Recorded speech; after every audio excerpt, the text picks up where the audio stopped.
Of course, my first time here and I had to fall over. So, happens all the time when you come for events such as this. Good evening, ladies and gentlemen, and first of all, let's thank Nikki for such a wonderful dance performance, please.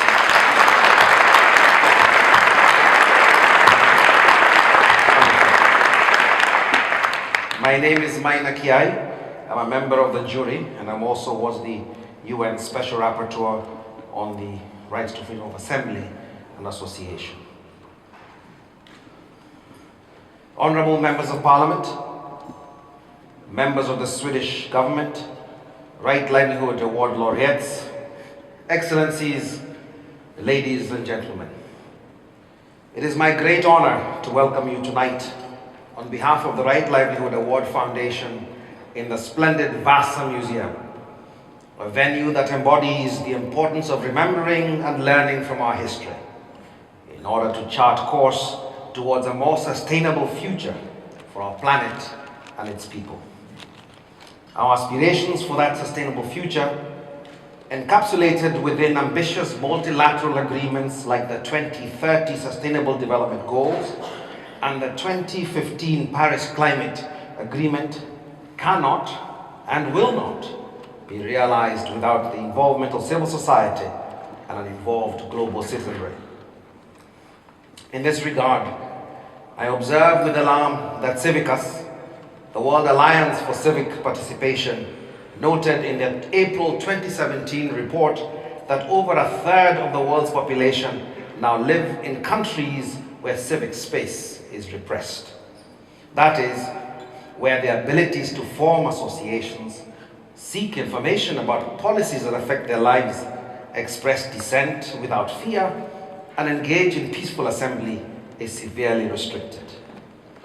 And at a time when we are bombarded with fake news, it is also troubling to learn from the Committee to Protect Journalists that at the end of 2016, 259 journalists were in prison worldwide, the highest recorded since 1990. I'm also particularly concerned that research conducted by the Guardian newspaper and Global Witness reveals that some 158 environmentalists have been killed in 2017 while protecting their community's land or natural resources. It is evident that reporting on the truth, protecting our environment, and working for human rights and social justice has become a riskier endeavor like never before. The Right Livelihood Award laureates are not immune from these global trends. They've been affected by it, and they're on the front lines of struggling for more democratic, non-corrupt, and sustainable societies in spite of these trends. Over a year ago, 11 journalists and staff of 2016 Right Livelihood Award laureate Cumhuriyet, Turkey's most prominent independent newspaper, were jailed on fabricated charges of aiding terrorist groups. The Right Livelihood Award Foundation is proud to have stood in solidarity with Cumhuriyet throughout this difficult period. We worked with Cumhuriyet's lawyers to secure a ruling from a United Nations expert panel this July that determined that the detentions were arbitrary, which contributed to securing the conditional release of 7 Cumhuriyet staff. We observed the ongoing trial in Istanbul in September, and we will continue our advocacy campaign until all Cumhuriyet journalists are free. This award continues to walk the extra mile to meaningfully support its laureates. This year, we organized an award ceremony in Cairo for 2016 laureate Mohsen Hassan, who could not take part in the award presentation last year as she was, and still is, banned from traveling internationally. We have also campaigned for the withdrawal of false criminal charges against our laureates Medda Patka from India and Sulak Sivaraska from Thailand. The scale of the challenges we face can only be met by an effective alliance of civil society, parliamentarians, and international organizations. I would like to express my gratitude to the Swedish Foreign Minister who met the laureates yesterday and the mayors of Berlin and Zurich who are meeting the laureates in the coming days. I'm particularly appreciative of the hard work put in by the chair and members of Sarla, the Right Livelihood Award Friendship Group in the Swedish Parliament, and the group leaders of 7 political parties in the Riksdag for welcoming the Right Livelihood Award laureates back to Parliament this year. I cannot begin to describe how much this means to us and the laureates.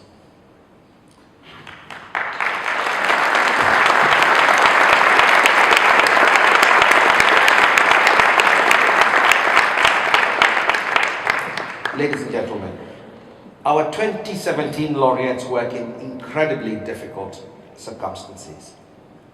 Hailing from Azerbaijan, Ethiopia, India, and the United States, they have witnessed firsthand what closing space for civil society really means in practice. Amid the rise of populist leaders who ask citizens to surrender their hard-won civil liberties in exchange for security and development, the laureates stand up to governments who should be accountable to citizens for the rights of the marginalized sections of society who do not reap any benefits from trickle-down models of economics and development, for the public health of ordinary people compromised by the unrelenting greed of corporations.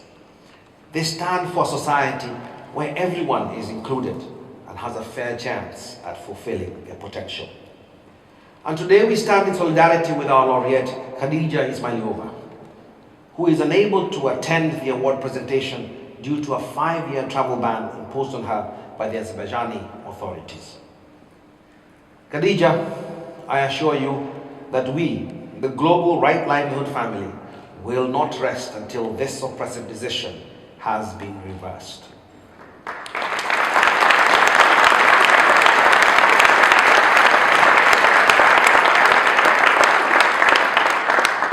And I would like to mention that we have some representatives of some earlier laureates here tonight. The Swedish 2002 laureate organization Kvinna till Kvinna, the 1981 Australian laureate Bill Mollison, who sadly passed away last year, and of the Danish-based 1988 laureate, the International Rehabilitation Council for Torture Victims.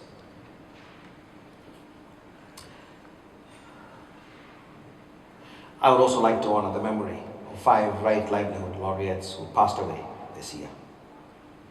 Christopher Mantri from Sri Lanka, Patrick van Rensburg from South Africa, Ibrahim Abouleish from Egypt, Tony de Broom from the Marshall Islands, and Bernard Ouedraogo from Burkina Faso.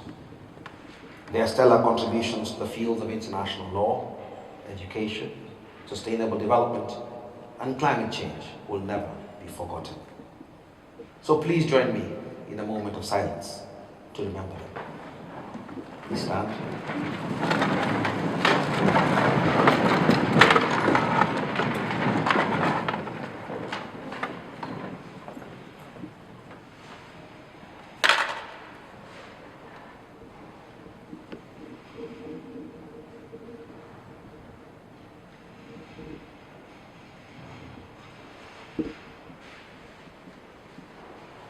Thank you.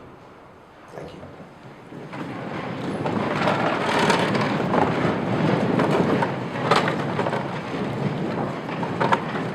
Ladies and gentlemen, dear friends, before we present the awards to our 2017 laureates, I would like to thank once again Eva-Lena Jansson, Chair of the Society for the Right Livelihood Award in the Swedish Parliament, Sarla, and all other members of Parliament for their unwavering support.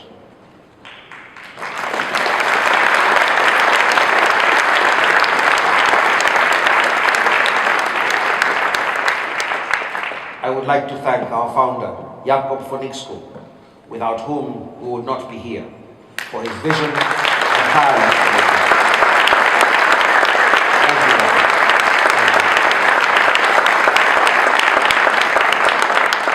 I would like to also warmly welcome our long-standing partner, the Vasa Museum, for hosting this year's presentation, and our media partner, Deutsche Welle, for producing the videos of our laureates.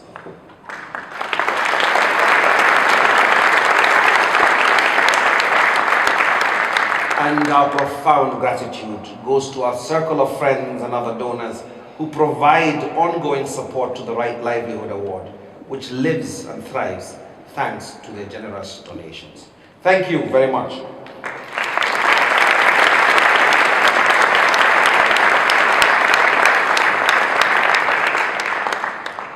We'll now see the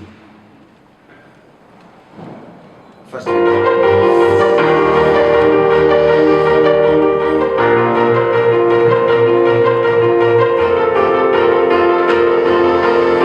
Bilott is one of the world's finest environmental lawyers.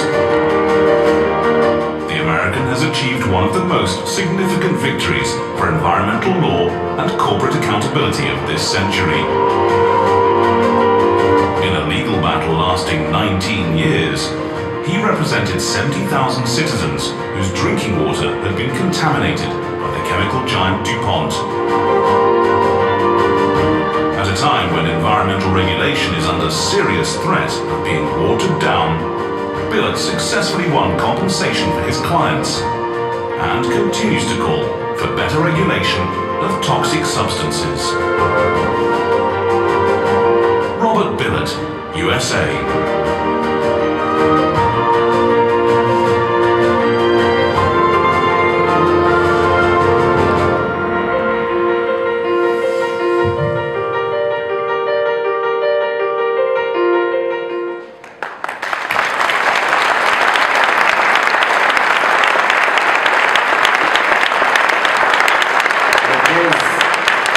It is with great pleasure that I present the 2017 Right Livelihood Honorary Award to Robert Bilott for exposing a decades-long history of chemical pollution, winning long-sought justice for victims, and setting a precedent for effective regulation on hazardous substances.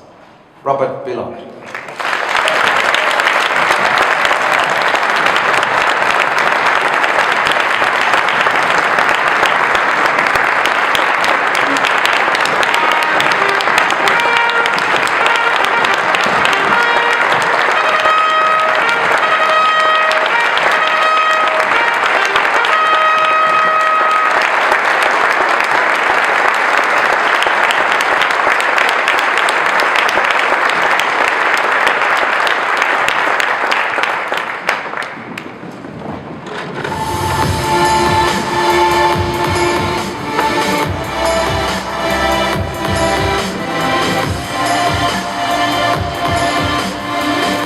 Gonsalves is amongst the most complete human rights lawyers of his generation.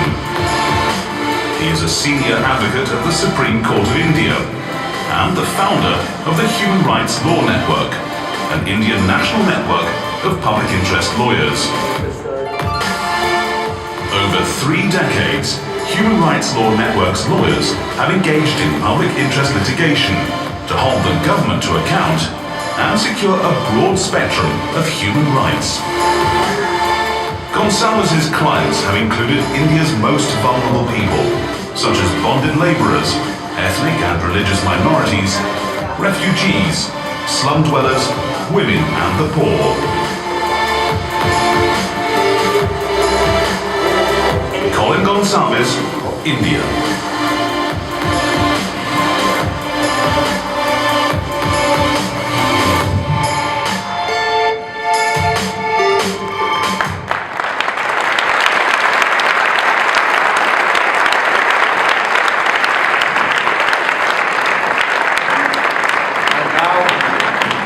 Pleased to present the 2017 Right Livelihood Award to Colin Gonsalves for his tireless and innovative use of public interest litigation over 3 decades to secure fundamental human rights for India's most marginalized and vulnerable citizens. Congratulations. Congratulations.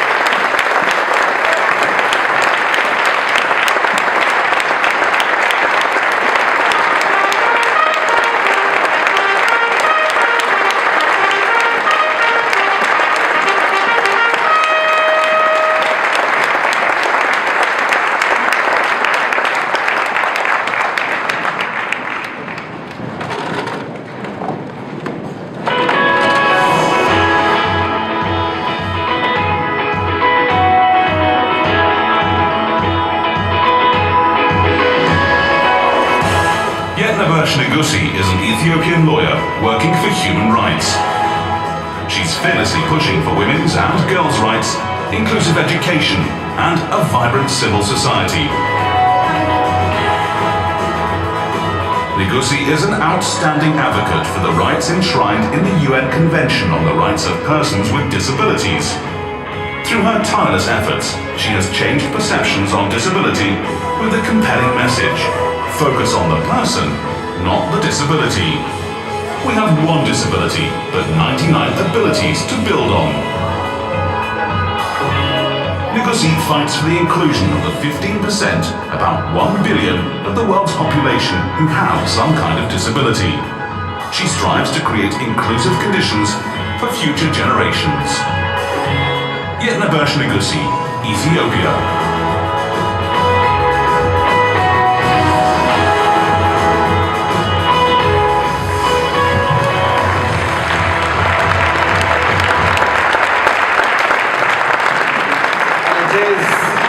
With a huge pleasure that I present the 2017